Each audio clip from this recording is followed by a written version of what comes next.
Ada perempuan yang baru ngetuk pintu aja Nabi Muhammad sendiri yang bukain pintunya, terus Nabi Muhammad menyambutnya dengan senyum lebarnya, kemudian mempersilahkan perempuan tua itu bahkan untuk duduk di tempat duduknya Nabi Muhammad.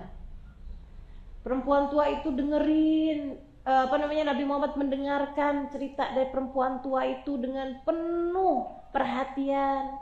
Nabi bilang, marhaba, lebih wa sa'adik, tentu saja. Boleh, nggak apa-apa. Iya boleh. Terus kayak begitu. Sampai perempuan tersebut udah selesai bicara apa semuanya, Nabi pun mengantarkan dia sampai keluar gitu ya. Sayyidah Aisyah ikutan tuh. Sampai kemudian perempuan itu udah nggak kelihatan lagi, baru Nabi Muhammad masuk dalam rumah. Dengan senyum-senyum, Nabi kayak seneng banget gitu. Sayyidah Aisyah mau cemburu nenek-nenek. Sayyidah Aisyah tapi emang gak kuat nahan kecemburuannya. Ada perempuan yang diperlakukan sama Nabi kayak istimewa banget gitu. Terus Nabi Muhammad terus ditanya gitu, man hiya ya Rasulullah, sampai kayak gak enakan gitu nanyanya. Emang siapa sih dia wahai Rasul? Nabi bilang, innaha sahibat Khadijah, dia itu temannya Khadijah. Kedatangannya mengingatkanku pada istriku Khadijah. Ingat cerita itu? Kayaknya bukan ingat nih, tahu. Sekarang jadi tahu karena tadi nggak tahu gitu ya. Itu teman-teman sekalian yang Sayyidah Aisyah sampai dia bilang, Khadijah, ila mata ya Rasulullah, Khadijah mulu wahai Rasul. Sampai kapan kau menyebut-nyebut namanya? Gitu kan? Itu teman-teman sekalian yang datang itu adalah Sayyidah Nafisah. Mak comblangnya Nabi Muhammad. Akhirnya kemudian Sayyidah Nafisah cari-cari kesempatan kapan dilihat Nabi Muhammad sendirian. Udah mau nyamperin, datang temennya gak jadi lagi gitu ya. Sampai pas dilihat benar-benar sendirian, samperin sama Sayyidah Nafisah. Katanya Nafisah gini nih, Muhammad, kok kamu sampai umur segini masih jomblo sih? Kurang lebih ya. Katanya Nabi Muhammad, iya Nafisah, saya tuh ini kan umurnya deket sama Khadijah tuh ya, sama Sayyidah Khadijah ya. Mungkin manggilnya ibu. Iya tante. Soalnya saya tuh ada hal yang saya kepikiran gitu. Jadinya saya boro-boro dah mau nikah. Saya tuh pikiran banget. Pikiran apaan Muhammad? Pikiran sama keluarganya Abu Thalib tuh. Saya kepengen bisa ikutan nanggung kehidupan mereka gitu. Selama ini saya masih jadi beban kehidupan mereka, bukannya mengurangi beban mereka gitu. Jadi yang saya pikirin malah justru kerja untuk bisa dapetin uang tersebut saya bisa pakai untuk membiayai kehidupan keluarganya Abu Thalib. Kalau nikah kan saya mesti biayain. Kalau nikah kan saya mesti harus maksudnya punya banyak uang untuk juga menafkahi istri dan anak-anak saya gitu ya. Bukannya malah meringankan kehidupannya Abu Thalib.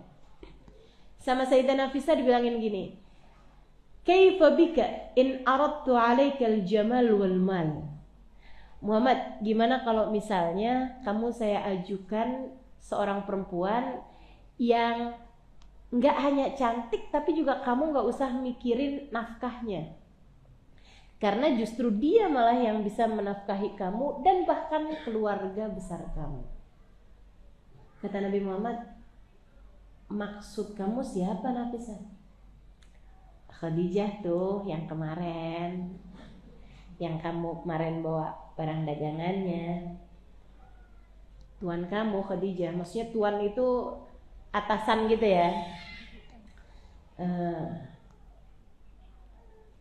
Khadijah, kayak Nabi Muhammad langsung agak semu-semu merah gitu pipinya gitu.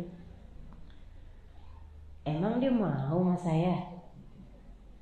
Lagian kalaupun saya mau juga ngomongnya gimana? Oh, serahin aja sama Nafisah.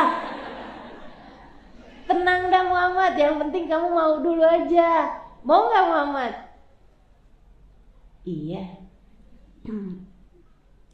Kalau dia mau sih saya mau juga. Oke. Tapi saya ngomongnya gimana Nafisah? Udah tenang aja dah, ntar urusan saya. Jadi Sayyidah Nafisah pun datang tuh ke Sayyidah Khadijah. Beres, jah. Udah tuh, Sayyidah Khadijah pun kemudian memanggil Nabi Muhammad, melamarnya.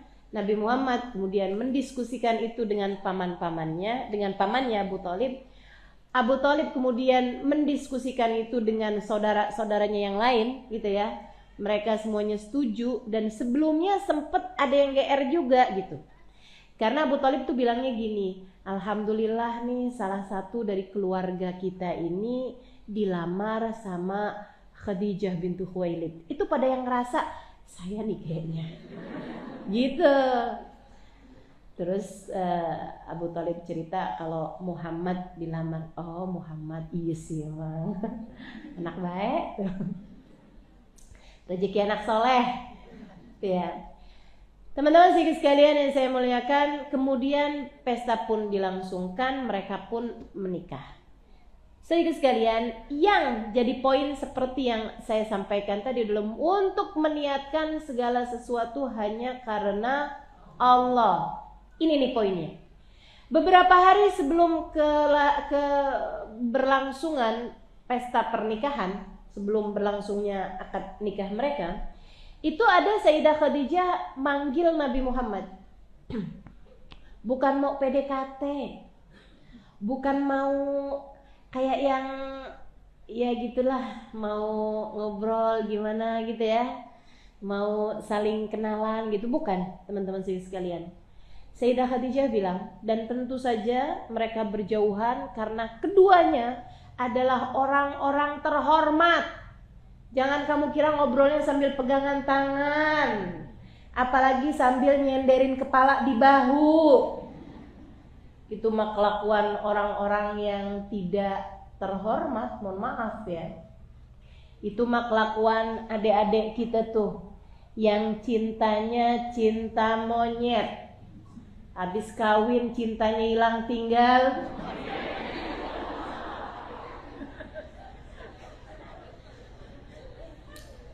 Ini buat adik-adik nih.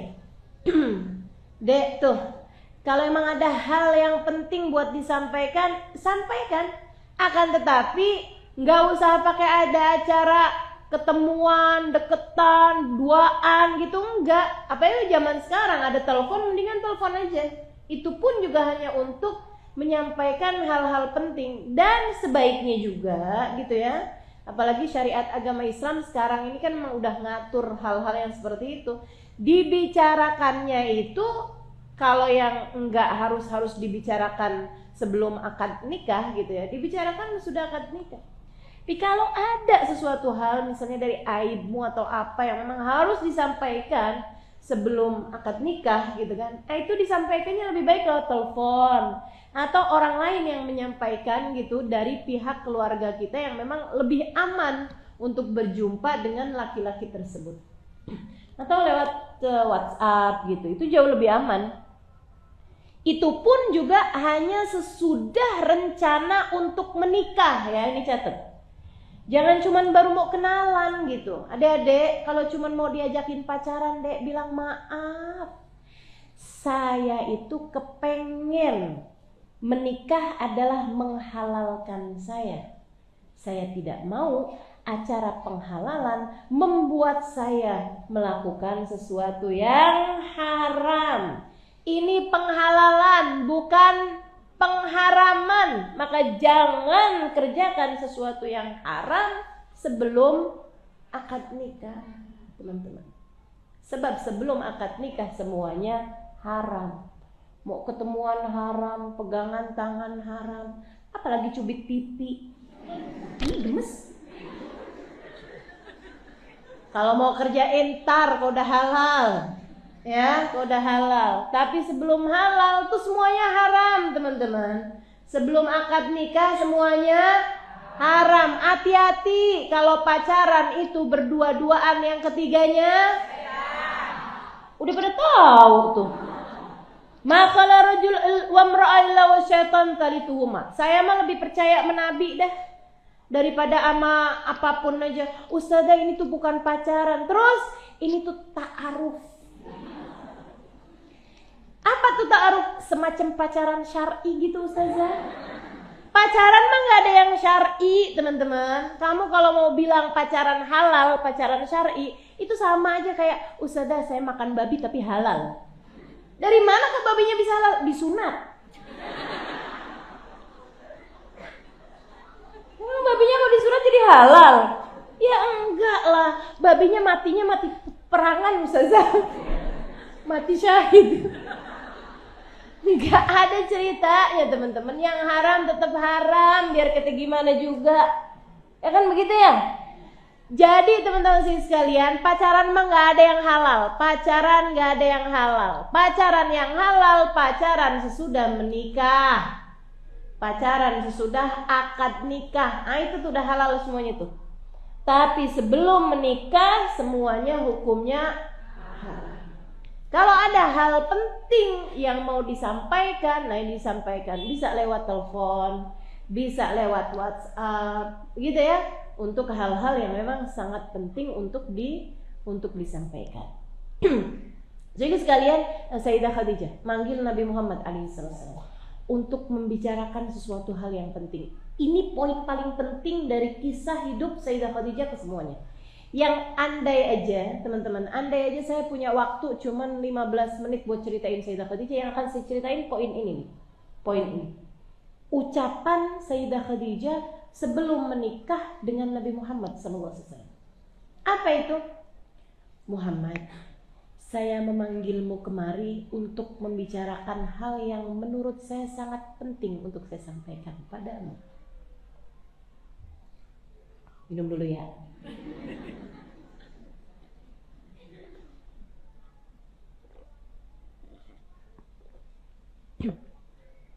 Muhammad, saya ingin menikah denganmu. Seperti yang kamu tahu. Ya kan orang lamar kan karena mau nikah. Saya ingin menikah denganmu wahai Muhammad, bukan karena kamu tampan. Makasih. Meskipun kamu iya. Artinya andai Nabi Muhammad tuh gak cakep gitu ya, itu juga Sayyidah Khadijah akan tetap mau nikah gitu.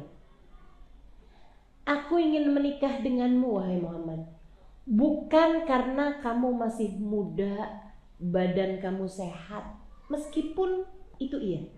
Artinya andai Nabi Muhammad tuh sakit-sakitan dan udah tua gitu, Sayyidah Khadijah juga tetap pengen mau nikah sama Nabi Muhammad, karena memang bukan itu sebabnya gitu. Aku ingin menikah denganmu wahai Muhammad, bukan karena kamu adalah seorang laki-laki yang akhlaknya baik. Meskipun itu iya. Jadi itu semuanya kayak bonus-bonus saja, bukan itu sebabnya gitu. Aku ingin menikah denganmu wahai Muhammad, bukan karena kamu adalah Al-Amin, seseorang yang sangat dapat dipercaya, tidak pernah berbohong gitu.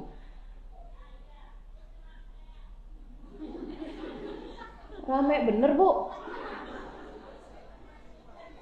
Meskipun itu iya.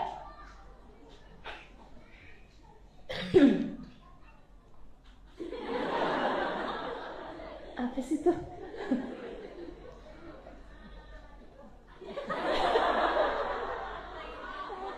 Lagi telepon.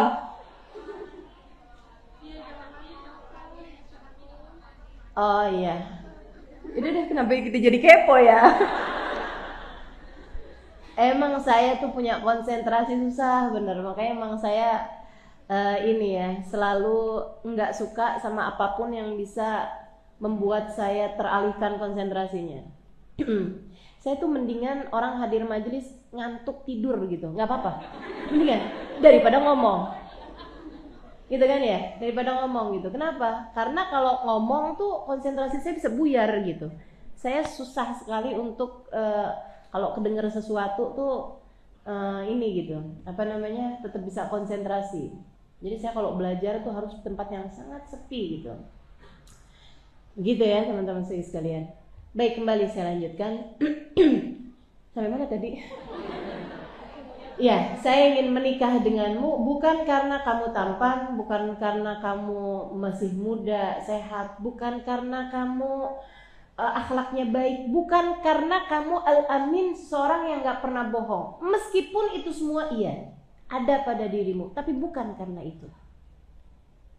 Terus kenapa gitu? Bahkan bukan karena akhlaknya bagus loh, bukan. Wahai Muhammad, aku ingin menikah denganmu karena aku kira kamu adalah calon nabi yang akan diutus. Wahai Muhammad, aku menikah denganmu agar saat datang waktunya kamu diutus oleh Tuhan dan kamu sungguh-sungguh menjadi seorang Rasul. Wahai Muhammad, bawalah aku serta bersama denganmu menuju Allah yang kelak akan mengutusmu. Wahai Muhammad, jangan tinggalkan aku pada saat itu. Jadi Sayyidah Khadijah tuh pengen dinikah sama Nabi Muhammad karena Sayyidah Khadijah kira Nabi Muhammad itu calon nabi, kan begitu sejak awal. Dengan harapan bukan pengen jadi viral, bukan pengen jadi perempuan yang famous, terkenal gitu ya, ditulis dalam tinta emas dalam sejarah, bukan. Akan tetapi agar kalau nanti kamu sungguh-sungguh menjadi seorang Rasul, Muhammad, bawalah aku menuju Allah yang kelak akan mengutusmu. Bawalah aku menuju Allah yang kelak akan mengutusmu. Sayyidah Khadijah nyari Allah dalam diri Nabi Muhammad sallallahu alaihi wasallam. Sayyidah Khadijah mencari Allah dalam diri Nabi Muhammad. Teman-teman saudaraku sekalian, poin penting dalam hidupmu, selalu carilah Allah. Niatmu dalam berbagai macam urusan, nyari Allah, bukan nyari pujian orang, bukan nyari cinta orang, bukan nyari kesenangan duniawi, bukan nyari apapun, tapi nyari Allah. Kalau kamu nikah, dek, carilah Allah dalam pernikahanmu. Carilah ridha Allah dalam diri suamimu. Kalau kamu punya anak, bu, carilah Allah dalam diri anak-anakmu. Carilah ridha Allah dalam pendidikanmu kepada anak-anakmu, dalam kasih sayangmu kepada anak-anakmu. Kamu menyayangi anakmu bukan karena biar anak saya pada pinter gak malu-maluin orang tuanya, enggak. Kamu nyekolahin anak-anakmu bukan karena biar dia bisa dapat pekerjaan yang bagus di masa dewasanya, nanti saya dinafkahi, disenengin sama anak-anak saya. Bukan kamu ngelihat anak-anakmu sebagai investasi saya di masa depan. Enggak gitu. Tapi kamu nyari ridha Allah dalam diri anak-anakmu.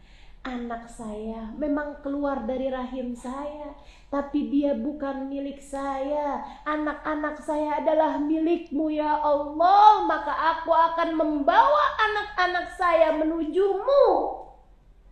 Aku akan mengenalkan kepada anak-anak saya tentangmu ya Allah.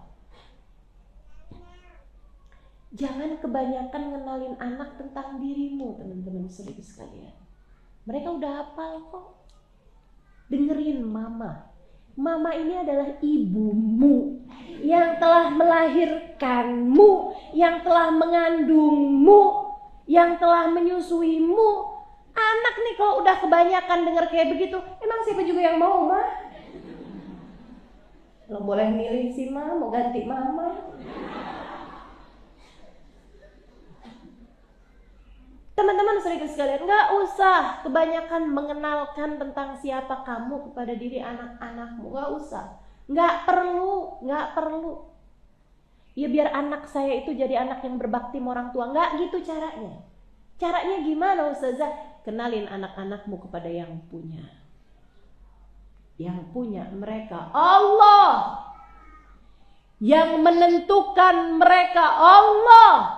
Yang menciptakan mereka Allah, yang menentukan garis nasib mereka Allah, yang bikin hidung mengalirkan nafas, buat pori-pori, memberikan paru-paru, Allah, teman-teman. Kamu bukan siapa-siapa bagi anak-anakmu selain Allah menitipkan mereka 9 bulan dalam rahimmu dan mengeluarkannya sesudah itu. Kamu bukan siapa-siapa. Jangan kebanyakan merasa berjasa sama diri anak-anakmu, teman-teman. Yang berjasa bagi mereka Allah, yang memberikan kehidupan bagi mereka Allah Subhanahu wa taala. Wa nafakhtu fihi ruhi, kata Allah. Aku yang meniupkan ruh sehingga terciptalah kehidupan dalam diri anak-anak kalian. Maka kenalkan mereka kepada Allah.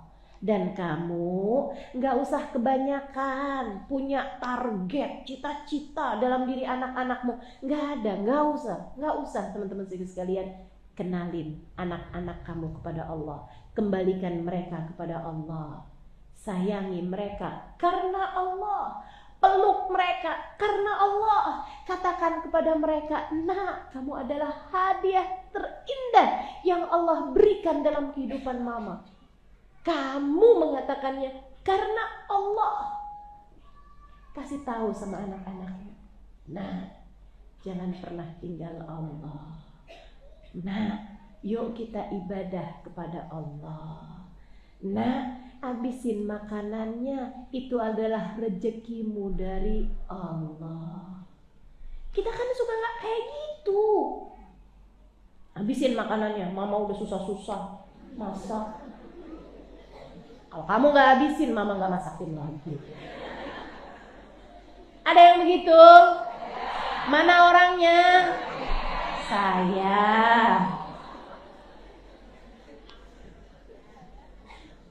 Pada suka kayak gitu modelannya. Gak nyari Allah dalam hidupnya. Makanya rentan kecewa karena kamu tuh kebanyakan berharap sama manusia.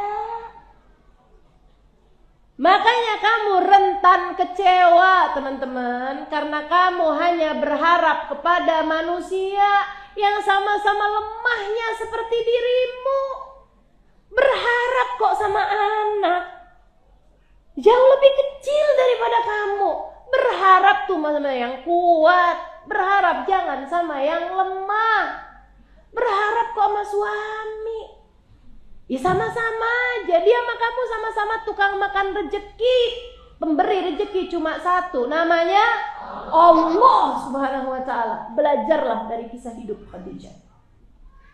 Aku menikah denganmu, wahai Muhammad, bukan karena kamu tampan, bukan karena kamu muda, bukan karena kamu kuat, bukan karena kamu berakhlak mulia, biar kamu bisa memuliakan aku. Enggak gitu. Enggak gitu. Bukan karena kamu muda, biar ada yang ngurusi aku di masa tua. Enggak gitu. Enggak gitu. Nah terus kenapa Khadijah? Karena aku kira kamu adalah calon nabi yang akan diutus oleh Allah. Wahai Muhammad, jika nanti datang waktunya kamu diutus oleh Allah, bawa serta aku Muhammad menuju Allah yang kelak akan mengutusmu. Cakep. Teman-teman sekalian, hati yang mengerti Allah, hati yang beriman kepada Allah, hati yang tahu bahwa hanya Allah lah yang worth it, yang cukup untuk dijadikan sebagai tujuan. Hanya Allah lah satu yang cukup untuk dijadikan sebagai alasan. Sebagai alasan, sebagai tujuan. Teman-teman sekalian, kamu belajar kenapa? Apa alasannya? Karena Allah. Mau nyari ridhonya Allah. Hadir majelis kenapa? Karena Allah. Mau nyari ridhonya Allah. Mau nyari jalan biar saya tambah kenal sama Allah. Sudah Halimah kenapa ngajar? Karena Allah. Teman-teman saudaraku sekalian yang saya muliakan, bukan karena pujian orang. Gak ada perlunya saya. nggak bisa ngapa-ngapain dalam hidup saya pujian orang, teman-teman saudaraku sekalian. Betul apa enggak? Betul apa enggak? Teman-teman saudaraku sekalian yang saya muliakan, ngerjainnya karena apa? Mudah-mudahan kita bisa ditetapkan oleh Allah Subhanahu wa taala untuk mengerjakan berbagai macam hal hanya karena Allah. Kenapa kok kamu siap-siap panitia nyiap-nyiapin, ngebungkus-bungkusin snack, ngasih air, nyiap-nyiapin nih, semuanya dihidup-hidupin, AC-nya dihidup-hidupin, ini gitu ya. Misalnya gitu ya. Kenapa? Kenapa kamu berbuat itu? Bukan karena Ustazah Halimah, biar saya dilihat sama Ustazah Halimah, biar saya dipuji sama Ustazah Halimah. Halimah ini loh nggak bisa apa-apa. Nggak bisa apa-apa. Jangan, teman-teman sekalian, jangan ngerjain sesuatu karena saya nggak bisa apa-apa. Saya nggak bisa apa-apa. Nah, terus kenapa? Karena Allah.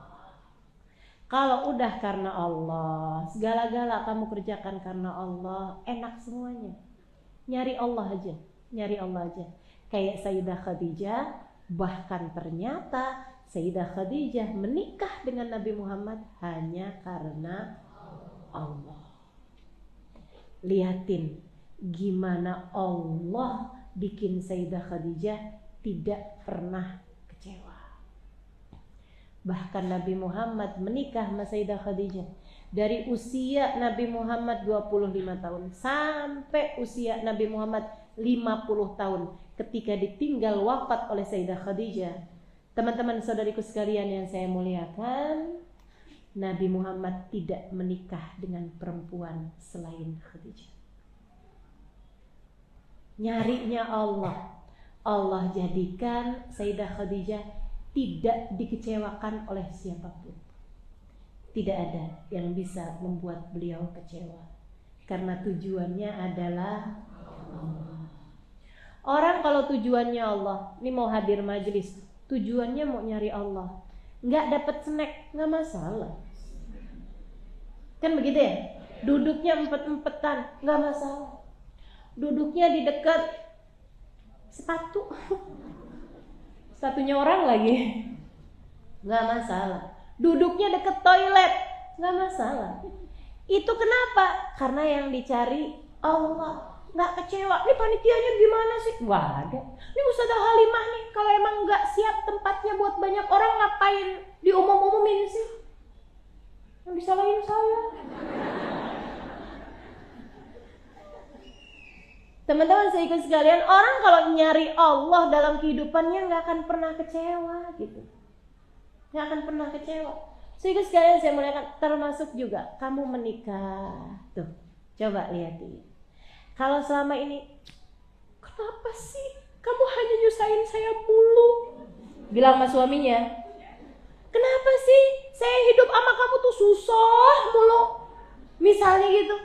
Kalau kamu ngerasanya kayak begitu, salahnya tuh bukan di suami kamu, tapi salahnya di niat kamu. Teman-teman saya sekalian, kamu selama ini dalam pernikahan yang kamu cari tuh cinta suami kamu, perhatian suami kamu, kasih sayang suami kamu, makanya rentan kecewa.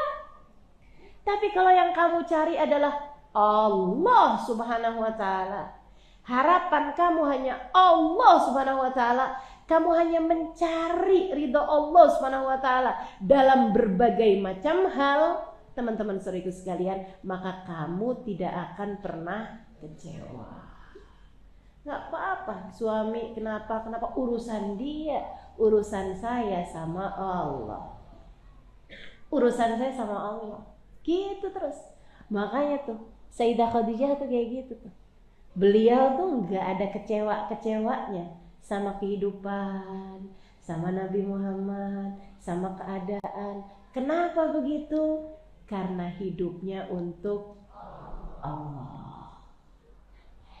Emang orang kalau hidupnya untuk Allah nggak bakalan susah ya Ustazah? Beda nih ya. Susah berkehidupan dengan kecewa itu beda. Susah hidup kayak miskin, sakit. Nah, tuh.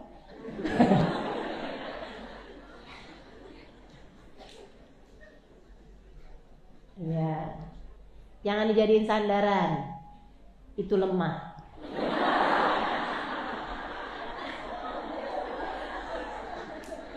Udah dibilangin bolak-balik, sandaran hanya kepada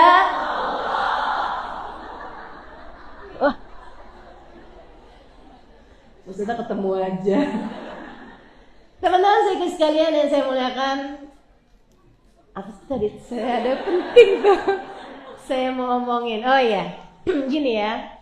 Kemiskinan, kesakitan, keadaan yang sulit, itu tuh keadaan. Tapi yang saya sebut tadi itu, kamu gak akan pernah kecewa. Kecewa tuh urusan hati. Kecewa itu urusan rasa hati. Gitu ya. Teman-teman sekalian, saya sakit. Iya. Saya kecewa? Enggak. Apakah ketika saya sakit saya kecewa? Enggak. Enggak apa-apa. Sakit mah gak apa-apa. Kecewa? Enggak. Kan gitu ya. Itu beda tuh teman-teman saudara sekalian. Antara sakit sama kecewa tuh beda gitu. Sakit itu keadaan, kecewa tuh rasa hati. Paham maksud saya? Yang enggak pernah datang dalam kehidupan Sayyidah Khadijah adalah kekecewaan. Kenapa? Karena Sayyidah Khadijah tidak pernah berharap kecuali kepada Allah. Enggak pernah kecewa. Akan tapi yang datang dalam kehidupan Sayyidah Khadijah adalah kesulitan demi kesulitan dalam kehidupan. Oh, kalau kamu bicara itu, maka Sayyidah Khadijah selain Nabi Muhammad adalah jagonya. Jagonya bertahan dalam berbagai macam kesulitan-kesulitan besar yang datang dalam kehidupannya. Teman-teman saudara sekalian yang saya muliakan, sesudah datangnya Islam, bahkan dari sebelum datangnya Islam, kalau bicara kekecewaan, kalau bicara kesusahan, kalau bicara kesulitan dalam kehidupan, sekali lagi Sayyidah Khadijah adalah jagonya. Tiap kali punya anak laki-laki meninggal. Ujian apa enggak menurutmu? Besar apa kecil menurutmu? Teman-teman saudara sekalian, Nabi kita Muhammad SAW, bahkan ini Nabi Muhammad ya. Nabi Muhammad tuh umurnya itu 63 tahun ya, tapi di usia 63 tahun itu nggak tua-tua amat loh, ya kan? Ketika meninggal dunia itu Nabi Muhammad cuma 63 tahun. Segitunya Nabi Muhammad tuh punya anak 7, yang ada cuma 1. Yang Nabi Muhammad ketika meninggal dunia itu cuma ninggalin 1 orang anak. Yang lain kemana? Semua Nabi Muhammad yang menguburkannya. Meninggal dunia semua putra-putrinya sebelum Nabi Muhammad meninggal dunia.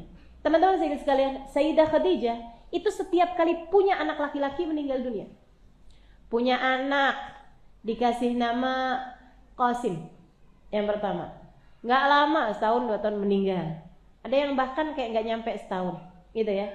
Punya anak lagi gitu kan, punya anak lagi yang berikutnya, itu sesudah Islam. Namanya Abdullah. Teman-teman sekalian, meninggal bahkan di saat air susunya Sayyidah Khadijah masih mengalir deras.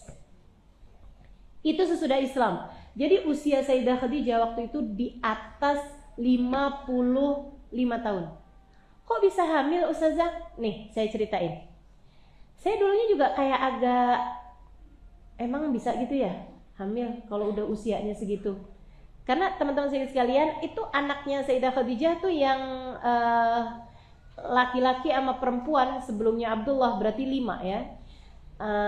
Pertama Zainab, kemudian Qasim gitu ya. Kemudian ada namanya Sayyidah Rubaiyah, kemudian Sayyidah Ummu Kalthum, kemudian Sayyidah Ruqayyah, kemudian Sayyidah Fatimah gitu ya.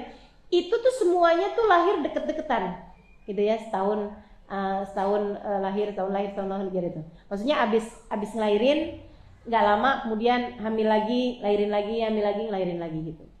Nah itu teman-teman sekalian, abis itu renggang nih waktunya nih, nggak punya anak Sayyidah Khadijah. Dikirain udah berhenti dong,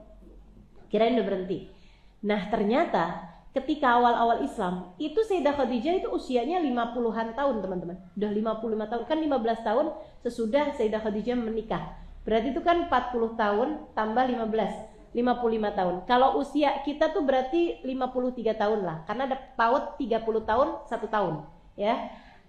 Umur Hijriyah dengan umur Masehi itu ada per 30 tahun 1 tahun. Berarti kalau 53 tahun ya sekitaran 55 tahun, berarti sekitaran 53 tahun.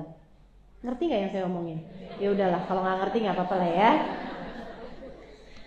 Walhasil usia Sayyidah Khadijah ketika itu sekitaran 53 tahun. Teman-teman sekalian, sudah datang syariat agama Allah, udah datang agama Islam, Nabi Muhammad udah biasa menjadi seorang nabi. Sayyidah Khadijah hamil lagi. Padahal udah lama nih gak hamil. Dikirain emang udah berhenti, udah umur segitu. Ternyata saya tuh dulunya mikir gitu, oh itu mungkin kayak semacam mukjizat aja gitu buat Nabi Muhammad alaihissalam. Ternyata nggak gitu teman-teman. Ada teman saya tuh, dia cerita, dia bilang, Ustazah tahu nggak, saya tuh udah hampir menopause, saya mensnya jadi berantakan. Kan banyak yang begitu tuh, udah mau menopause mensnya berantakan. Saya pergi ke dokter Ustazah, dan dokter bilang apaan? Dia bilang, ibu nggak mau hamil kan? Ya enggak loh dok, saya ini anak saya udah gede-gede, umur saya udah segini tahun dok. Ya gitu, 50 lebih tahun gitu. Dokternya bilang kayak gini, ibu sekarang sedang berada dalam masa sangat subur. Kalau ibu nggak mau hamil, ibu jangan berhubungan di saat masa subur. Atau ibu jangan lepas alat kontrasepsi gitu. Karena ibu sekarang ini sedang dalam masa sangat subur. Jadi pada sebagian perempuan,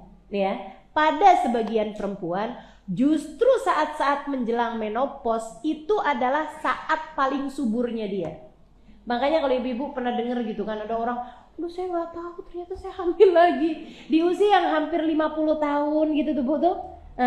Itu tuh berarti dia sedikit dari perempuan-perempuan yang kayak Sayyidah Khadijah. Jadi Sayyidah Khadijah tuh kirain udah nggak hamil lagi, tahu-taunya hamil. Dan ini akan menjadi anak satu-satunya Sayyidah Khadijah yang lahir sesudah datangnya Islam. Sudah bapaknya adalah seorang nabi, teman-teman sekalian. Wah, Sayyidah Khadijah seneng banget dijagain karena beliau sudah tidak muda lagi. Sampai lahirlah seorang anak cakep banget, bersih banget, sampai semua yang lihatnya tuh, sampai manggilnya tuh yang innahu thahir, ya ampun bersihnya gitu, sampai nyebutnya thahir. Sampai orang ngelihatnya tuh kayak cakep banget, wangi banget gitu. Sampai nyebutnya sebagai Thayyib, sampai dapat julukan At-Thayyib At-Thahir, si anak ini teman-teman sekalian. Dan itu mirip banget sama Nabi Muhammad. Semua orang tuh ngelihat jatuh hati teman-teman, jatuh cinta sama tuh bayi. Ya Allah, luar biasa bagusnya tuh anak. Jadi sekalian saya muliakan, sebulan, 2 bulan, 3 bulan jadi hiburannya Nabi Muhammad. Itu masa-masa paling berat di mana Nabi Muhammad tuh kadang keluar rumah pulangnya nggak selamat, disakitin sama kaum Quraisy ke awal-awal Islam. Teman-teman sekalian yang saya muliakan, hiburannya Nabi Muhammad ngelihat tuh bayi, ngelihat anak bayinya itu gitu. Apalagi kan anak perempuannya banyak udah pada nikah. Itu tuh yang Zainab udah nikah waktu itu, yang Rugayyah sama yang Ummu Kalthum juga nikah, yang masih sisa tuh cuman Sayyidah Fatimah yang waktu itu juga masih anak-anak ya, Sayyidah Fatimahnya gitu. Karena kan yang paling kecil sebelumnya Abdullah ini ya. Jadi anak tersebut dikasih nama dengan nama Abdullah. Teman-teman saya sekalian, lagi masak-masaknya kayak gitu, lagi air susunya banyak-banyaknya, kayak 3 bulan, 4 bulan gitu teman-teman saya sekalian. Tiba-tiba sakit, panas, kemudian meninggal dunia. Kayak apa hancurnya hatinya. Nabi Muhammad juga sedih, ya kayak apa sedihnya gitu kan. Jadi hiburannya Nabi gitu. Itu ya. Saya bayangin kalau orang-orang hebat-hebat ini nih hatinya masih kayak kita-kita gitu, teman-teman.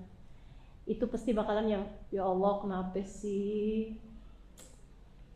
itu kan hiburan saya ya Allah, saya suka disakitin orang di luaran sana, digangguin, dilemparin apalah, debu lah, dilemparin kotoran lah, kan hiburan saya tuh ya Allah, kok diambil sih ya Allah. Ada gitu nih gitu. Tapi Nabi Muhammad, alhamdulillahi ala kulli hal, raditu billahi rabbah. Ya Allah, saya ridho. Apapun yang kau tetapkan saya ridho ya Allah. Satu waktu Nabi Muhammad lagi masuk kamar gitu, mendapati Sayyidah Khadijah lagi sesenggurukan, teman-teman. Perempuan ini perempuan kuat. Perempuan ini perempuan mandiri. Perempuan ini perempuan yang keyakinan, keimanannya udah sangat tinggi ya, udah langit ketujuh nih tingkatannya. Tapi ibu mana yang gak sedih anaknya meninggal? Ibu mana gitu, yang bahkan air susunya tuh masih ngalir. Kayak apa rasanya teman-teman? Jadi itu di saat Nabi Muhammad masuk kamar, Nabi Muhammad mendapati istrinya lagi sedih. Nabi Muhammad tuh ada di pintu gitu kan, lihat istrinya, ya Allah, saya sedih di luar, dikatain ini, dikatain itu, kayak yang masih bisa tahan. Tapi ngelihat istri yang tercinta, yang selalu membahagiakan, yang selalu ceria, lagi nangis kayak begitu, hati suami mana yang gak hancur gitu kan, yang gak sedih gitu.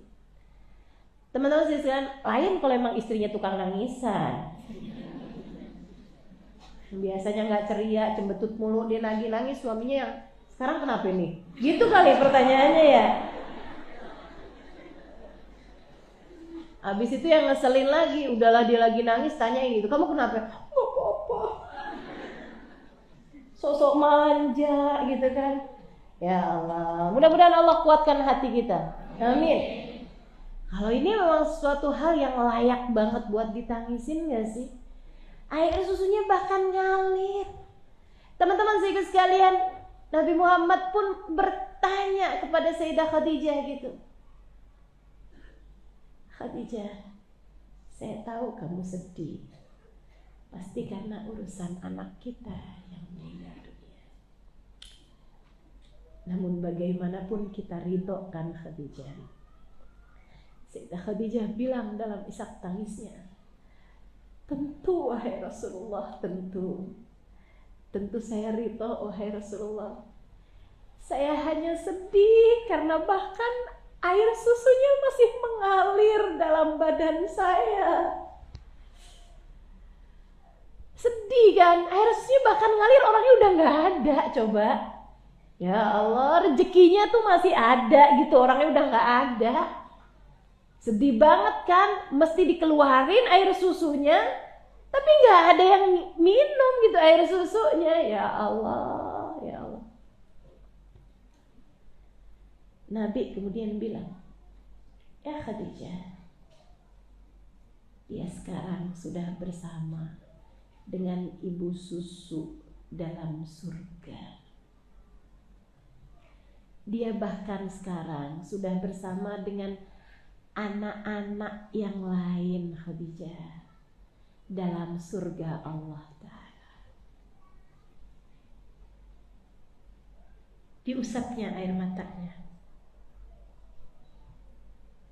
Terus Nabi Muhammad ngomong gini, ya Khadijah, kalau kamu mau, aku bisa perlihatkan kepadamu keadaannya di surga Allah Ta'ala. Kalau kamu yang jadi Khadijah, kira-kira gimana?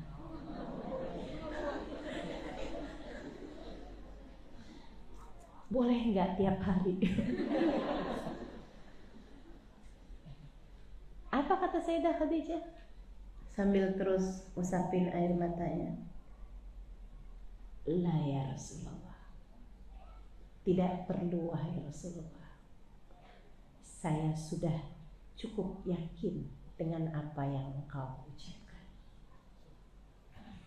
saya sudah cukup dengan saya yakin dengan apa yang engkau ucapkan. Maksudnya, saya sudah beriman padamu, apa yang kamu ucapkan ini saya percaya, dan saya merasa cukup dengan hal itu. Merasa cukup dengan hal itu. Kamu ceritain dengan kamu liatin, itu nggak ada bedanya buat saya, wahai Rasul. Ya Allah, itu Sayyidah Khadijah. Kuat banget dah hatinya. Kuat banget teman-teman. Makanya ya, saya tuh paling seneng cerita tentang Sayyidah Khadijah. Kenapa? Saya kepengen kamu seperti halnya saya. Kalau lagi susah-susah tuh, ini hiburan banget buat kita. Kamu kalau lagi susah-susah, nggak usah mikirin saya perlu healing. Terus bilang sama suaminya, "Bang, saya perlu shopping." Nggak perlu. Teman-teman, bukan di situ letak healingmu. Bukan di situ letak penghiburan hatimu. Terus gimana? Kalau kamu lagi susah hati, kalau kamu lagi sedih, duduk kamu bayangin Sayyidah Khadijah. Kamu kirimin Fatihah pada Sayyidah Khadijah. Kamu baca tuh, Natawassal bil Hubabah. Hubabah tuh Sayyidah Khadijah. Makanya kalau saya tanya, Ustazah seneng banget untuk qasidah. Emang seneng banget saya. Seseneng itu sampai saya bacain di mana-mana gitu. Biar teman-teman tuh yang pada dengar punya sambungan hati sama Sayyidah Khadijah. Jadi kamu kalau lagi susah-susah, kamu bayangin Sayyidah Khadijah. Kamu bacain Fatihah, terus kamu doa, "Ya Allah, apa yang kau karuniakan kepada perempuan agung itu, ya Allah, karuniakan juga pada saya. Ya Allah, keimanan, keistiqomahan, keagungan cinta, berharap hanya kepadamu, bersandar hanya padamu. Ya Allah, kesabaran, kesyukuran, ya Allah, semua yang kau karuniakan dalam diri Sayyidah Khadijah, karuniakanlah pula kepadaku, sebab aku sangat memerlukannya." Yang kamu perlu tuh bukan healing. Yang kamu perlu itu tambahan syukur dalam hatimu. Yang kamu perlu tuh bukan shopping, teman-teman. Yang kamu perlu adalah tambahan sabar dalam hatimu. Yang kamu perlu tuh bukan jalan-jalan, piknik, bukan. Yang kamu perlu adalah tambahan iman dan keyakinan dalam hatimu untuk paham bahwa kendali segala urusan ada pada Allah, untuk mengerti bahwa apapun yang telah jadi keputusan Allah adalah yang terbaik dalam hidupmu. Hatimu tuh perlu paham bahwa tujuan sesungguhnya dari kehidupan ini adalah keridhaan Allah. Tuh teman-teman saudara sekalian. Dan itu yang dipunya sama Sayyidah Khadijah. Dan itu yang begitu lekat dalam diri Sayyidah Khadijah. Sayyidah Khadijah dalam hidupnya mencari Allah Subhanahu wa ta'ala. Dan dia telah mendapatkannya. Dan Sayyidah mendapatkannya. Sebab beliau menempuh jalan untuk menujunya. Dipersembahkannya seluruh apa yang dipunya buat Allah Subhanahu wa ta'ala. Dan dalam jalan Allah, dalam jalan dakwah untuk Allah Subhanahu wa ta'ala, dalam jalan syiar agama Allah. Saudara-saudara sekalian yang saya muliakan, Sayyidah Khadijah yang semula kaya raya, ia menjadi perempuan yang habis seluruh hartanya untuk jalan dakwahnya Nabi Muhammad SAW. Sayyidah Khadijah, perempuan yang semula dipuja, ia menjadi perempuan yang begitu dihina, bahkan diboikot oleh kaumnya. Dan ia persembahkan semuanya untuk jalan dakwahnya Nabi Muhammad SAW, untuk Allah Subhanahu wa ta'ala. Teman-temanku, saudariku sekalian yang saya muliakan, bahkan di akhir hidupnya, di masa-masa jelang kewafatannya, beliau Nabi Muhammad alaihissalam dan Sayyidah Khadijah diasingkan, teman-teman sekalian, diasingkan. Orang nggak boleh ngasih apapun sama Sayyidah Khadijah. Orang nggak boleh jual apapun kepada Nabi Muhammad alaihissalam. Nabi Muhammad nggak bisa beli apapun dari orang Quraisy yang nggak beriman. Hanya berharap pemberian-pemberian, dan itu pun orang-orang yang ngasih sama Nabi Muhammad dari orang-orang yang beriman. Kalau mau ngasih bertaruh nyawa, teman-teman. Sebab Nabi Muhammad diasingkan di lembah, namanya lembah Abu Thalib. Itu yang membuat Sayyidah Khadijah bahkan sampai harus berjalan bermil-mil buat nyari daun-daunan hijau pengganjal lapar. Jangan kau kira kesusahanmu sebanding sama kesusahannya Sayyidah Khadijah. Apa susahmu? Apa susahmu, teman-teman sekalian? Jangan kamu pikir saya miskin, saya susah hidup, saya orang paling menderita. Gak ada apa-apanya. Sayyidah Khadijah tuh sampai tinggal tulang berbalut kulit, berhari-hari menahan lapar. Nanti itu kalau ada yang ngirimin susu, ngirimin roti, berhasil selamat. Banyakannya nggak selamat, udah sama orang kafir Quraisy diusir, kalau nggak mau dibunuh. Ya mereka pun lari. Teman-teman sekalian, kalau berhasil nih ada yang nyampe ke rumah mereka tuh di pengasingan, itu teman-teman sedikit sekalian, Sayyidah Khadijah memberikannya kepada Nabi Muhammad. Engkau dulu wahai Rasulullah, makanlah, minumlah. Yuk Khadijah, barengan duluan aja Rasul. Ntar kalau masih ada sisanya saya habis. Kayak gitu.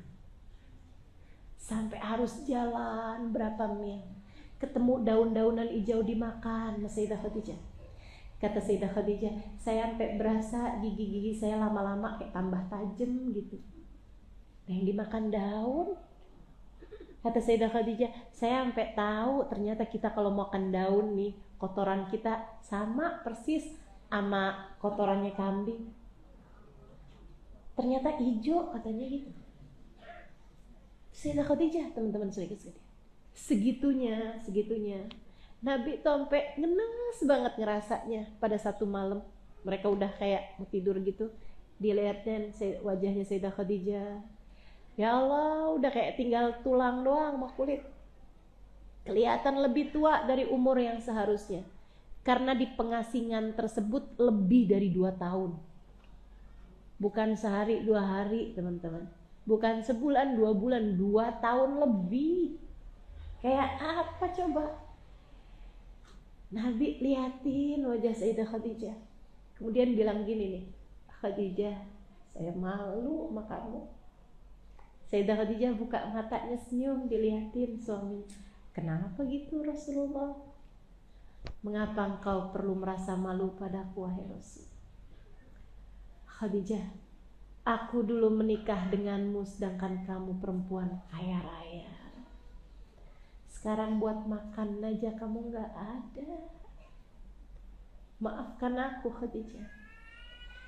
Aku menikah denganmu sedangkan kamu perempuan paling dimuliakan kaum. Sekarang seperti ini keadaannya. Malu aku sama kamu Khadijah. Kamu dulu adalah seorang perempuan yang cantik jelita. Maafkan aku Khadijah. Kamu sekarang bahkan terlihat lebih tua dari usia seharusnya. Sayyidah Khadijah senyum lebar sama Nabi Muhammad. Kemudian berkata, jangan pernah merasa begitu wahai Rasulullah. Gak dengan tangis. Saya nyeritain aja gak tahan teman-teman. Ini Sayyidah Khadijah ngomongnya gak pakai air mata, gak pakai tangisan. Seperti memang begitu keadaannya yang beliau sampaikan gitu. Dengan senyuman lebar beliau berkata, jangan pernah merasa begitu wahai Rasulullah. Inni ya ana wa mali wa nafsi wa ruhi wa hayati wa mamati laka ya Rasulullah. Jangankan sekedar harta, jangankan sekedar penghormatan dari kaum yang tidak beriman pada Allah Ta'ala. Kau harus tahu, wahai Rasul, jangankan sekedar kecantikan fisik ataupun kesehatan badan, kau harus tahu, wahai Rasul, sejak aku menikah denganmu, aku sudah memutuskan seluruh hartaku, seluruh tenagaku, seluruh waktuku, seluruh kekuatanku, bahkan nyawaku, hidup dan matiku sudah aku persembahkan untukmu ya Rasulullah. Untuk Allah lewat Rasulullah, untuk Allah lewat Rasulullah. Jangan pernah merasa begitu, wahai Rasul, sebab aku sudah menjadikan semuanya yang aku punya untukmu. Cakep tuh orang.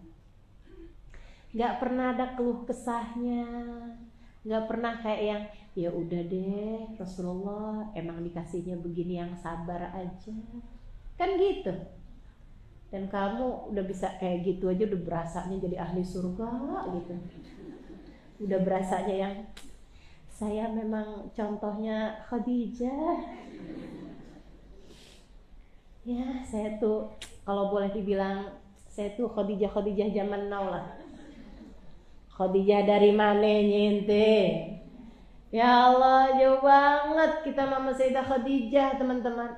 Seluruh harta, bahkan sampai buat makan aja susah, sampai nyari daun-daunan hijau buat Allah semuanya, di jalan Allah semuanya. Dan itu, Ustazah, kok Allah bikin Sayyidah Khadijah sampai susah kayak begitu? Sebab Allah mau ngasih tahu kita nih umatnya, cinta itu perlu pembuktian. Cinta itu perlu pembuktian, dan Sayyidah Khadijah telah membuktikannya. Aku cinta karenanya aku tak mengapa meski diberi lapar olehnya. Aku cinta maka tak mengapa meski aku diberi kesusahan dalam hidup olehnya. Aku cinta karenanya tak mengapa meski aku kesakitan, terluka, berdarah-darah karenanya. Aku cinta dia karenanya tak mengapa bagiku meski andai ruhku harus keluar dari tubuhku untuk membuktikan cintaku padanya.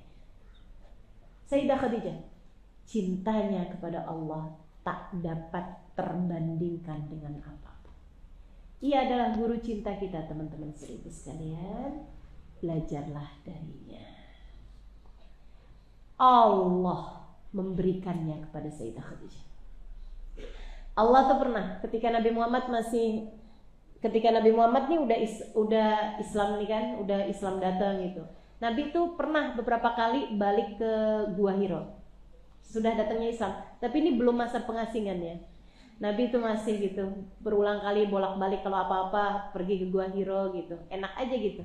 Nabi di sana. Pernah satu waktu Nabi Muhammad di sana, Sayyidah Khadijah kangen. Jadi Nabi Muhammad dimasakin Sayyidah Khadijah makanan-makanan kesukaan, bukan disuruh turun tapi Sayyidah Khadijahnya yang naik tuh. Naik ke Gua Hiro itu 2 jam perjalanan dari bawah. Saya nggak tahu dari rumahnya Sayyidah Khadijah berapa lama tuh. Naik kan susah banget. Sampai sekarang aja kalau naik mesti pakai tongkat, apalagi zaman itu ya. Aduh. Sayyidah Khadijah bawa makanan, masih sehat, masih segar waktu itu ya. Ini bagian terakhir nih, dengerin. Enak banget, cakep banget. Teman-teman sekalian, lagi Nabi Muhammad di sana lagi sholat sesuai dengan ajarannya Nabi Ibrahim alaihissalam, karena belum turun syariat yang sholat kayak kita itu ya, itu belum turun waktu itu kan tahun ke-11. Sayyidah Khadijah meninggal di tahun ke-10. Teman-teman saya sekalian, Nabi lagi sholat, malaikat Jibril datang, kemudian tungguin malaikat Jibril, begitu salam malaikat Jibril bilang begini, ya Rasulullah, sata'ti ilaik Khadijah. Wahai Rasul, sebentar lagi Khadijah akan datang ke sini, membawa makanan bersama dengan lauk-lauknya. Idza ja'at, nanti kalau Khadijah datang, sampaikan padanya innallaha yugri'uhas salam. Sesungguhnya Allah berkirim salam padanya. Sesungguhnya Allah berkirim salam padanya. Dan aku malaikat Jibril berkirim salam padanya. Sampaikan padanya Allah sedang membangunkan untuknya sebuah istana di surga. Sebuah rumah di surga, di dalamnya tak ada lagi kelelahan, tak ada lagi air mata. Nabi senyum-senyum. Habis itu gak lama malaikat Jibril hilang. Kemudian masuklah Sayyidah Khadijah. Ya Rasulullah, hari ini saya memasakkan untukmu makanan-makanan kesukaanmu. Saya membawanya kemari wahai Rasul. Sambil bentangin supra gitu kan, sambil narok-narokin makanan. Udah habis duduk, Nabinya senyum-senyum. Terus bilang, wahai Khadijah, baru saja malaikat Jibril datang ke sini. Terus malaikat Jibril bilang bahwasanya engkau sebentar lagi akan datang ke sini membawakan makanan. Hah? Terus wahai Khadijah, malaikat Jibril bilang Allah berkirim salam padamu. Dan malaikat Jibril pun berkirim salam padamu. Dan aku suamimu Khadijah mengucapkan salam kepadamu. Sayyidah Khadijah bilang, innallaha wassalam wa ala Jibril assalam wa alaikassalam warahmatullahi wabarakatuh ya Rasulullah. Kata Sayyidah Khadijah, sesungguhnya Allah dialah sang pemberi keselamatan. Dan kepada malaikat Jibril sampaikan salamku kembali padanya. Dan untukmu wahai Rasulullah, semoga salam Allah dan keberkahan senantiasa tercurahkan atasmu. Nabi Muhammad kemudian melanjutkan, Allah menjanjikan untukmu wahai Khadijah sebuah rumah di surga. Di dalamnya tak ada lagi kelelahanmu wahai Khadijah, dan tak ada lagi air mata. Masya Allah, luar biasa benar teman-teman. Seorang perempuan yang masih hidup di atas muka bumi ini, akan tapi Allah berkirim salam padanya. Kayak apa tuh ya tingginya derajat Sayyidah Khadijah. Dan Nabi Muhammad berkata tentangnya, Nisaul Jannah arba'ah, perempuan-perempuan surga itu ada 4. Asiyah istrinya Fir'aun, Maryam ibunda Nabi Isa, Khadijah bintu Khuwailid, dan Fatimah bintu Muhammad, anaknya Khadijah. Luar biasa ya. Yang 2 terakhir nih Khadijah dan anaknya Khadijah. Perempuan-perempuan surga, perempuan-perempuan pemimpin surga yang kita berharap semoga kita ada di belakangnya.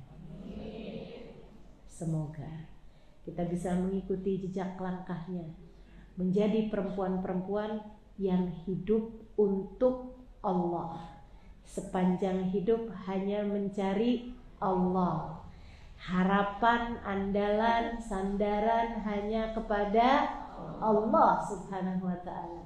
Mudah-mudahan Allah berkenan untuk ada di dalam hati kita dan senantiasa bersama dengan kita, insya Allah.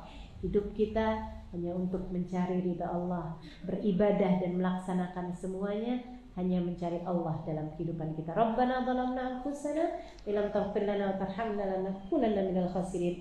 Rabbana atina fid dunya hasanah fil akhirati hasanah wa qina adzabannar. Dawam fi subhanakallahumma wa tahiyatum fiha salam. Akhir da'wana anil hamdulillahi rabbil alamin. Kita bacakan Fatihah terkhusus Sayyidah Khadijah. Anallahu yaghfir laha wa yarhamha wa ya'li darajatiha fil jannah wa yanfa'una bi barakatiha wa asrariha wa anwariha wa ulumiha wa nafahatiha fid din wad dunya wal akhirah. Al-Fatihah. Bismillahirrahmanirrahim. Alhamdulillahirabbil alamin. Arrahmanirrahim. Maliki yaumiddin. إياك نعبد وإياك نستعين اهدنا الصراط المستقيم صراط الذين أنعمت عليهم غير المغضوب عليهم ولا الضالين آمين.